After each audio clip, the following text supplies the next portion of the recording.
সিংহাসনে যা ফুল। নমস্কার বন্ধুরা, সবাই কেমন আছেন? আশা করি সবাই ভালো আছেন আর আমরাও ভালো আছি। আজকে হলো বুধবার আর এটা হচ্ছে আমাদের সকালের টিফিন উপমা। পাস্তাটা বানিয়েছিলাম মিষ্টির জন্য, ওর টিফিনে আজকে পাস্তা দিয়েছি। ও কি চিজি পাস্তা নিয়ে এসেছিলো, সেটাই ওকে টিফিনে দিয়েছি।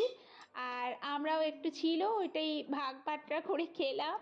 উপমা করেছিলাম, নরম উপমা, আর পাস্তা দিয়ে আমরা টিফিন সারলাম। আর আজকে মিষ্টির বাবা ক্যারেজ নিয়ে যায়নি, ও চলে আসবে দুপুরবেলায়।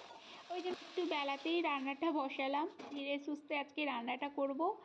আর ঘরের সমস্ত কাজগুলো হয়ে গেছে, স্নানও হয়ে গেছে, পুজোও হয়ে গেছে। রান্নাটা হলে তারপর মিষ্টিকে আনতে যাব।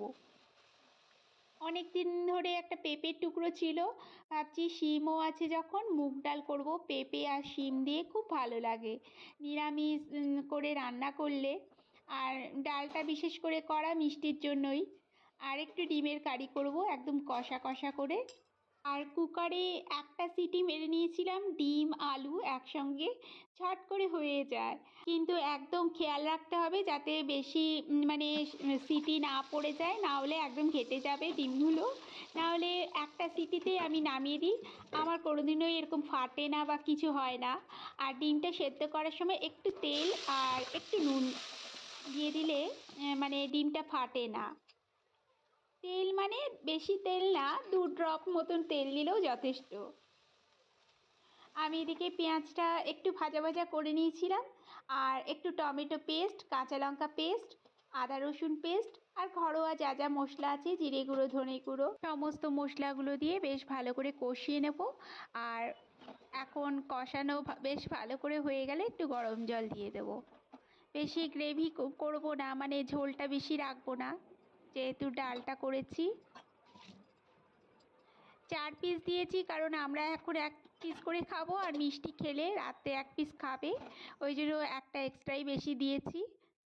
চলুন, আমার রান্নাও হয়ে গেছে। কাপড়গুলো কাচা হয়ে গেছে, মেলা হয়নি। আজকে পর্দাগুলো দিয়েছিলাম কাচতে। চলুন, এদিকে রান্নাটাও নামিয়ে দিয়েছি, এখন মিষ্টিকে আনতে যাব। এই যে ডিমের কারি, আর এইটা করলাম করলা সেদ্ধ দিয়েছি।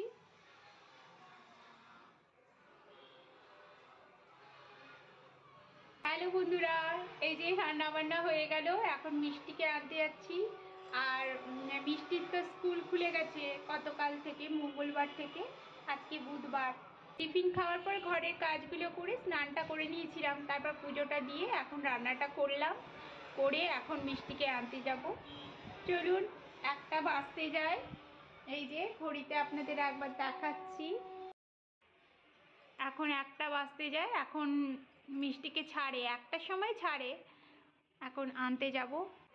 আজকে ঠাকুরের সিংহাসনে যা ফুলগুলো ছিল সব কেচে দিয়েছি, মানে পরিষ্কার করেছি। যে আজকে বেশ রোদ রোদ উঠেছে। সকাল থেকে একটু মেঘলা মেঘলা হয়ে আছে, কিন্তু আবার রোদটা উঠে যায়।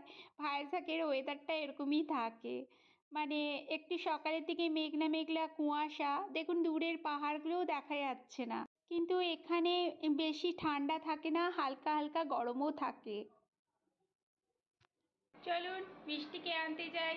আর আপনারা আমার ব্লগটা অবশ্যই দেখবেন, ভালো লাগলে অবশ্যই একটা লাইক করে দেবেন, আর আমাকে কমেন্ট করবেন। কমেন্ট করলে না, আপনাদের কমেন্ট করলে আমার খুব ভালো লাগে। আর পুরো ভাত যেন ফিনিশ হয়, না হলে 1 বাটি করলা খাওয়াবো। জল বেশি খেতে নেই ভাত খেতে খেতে।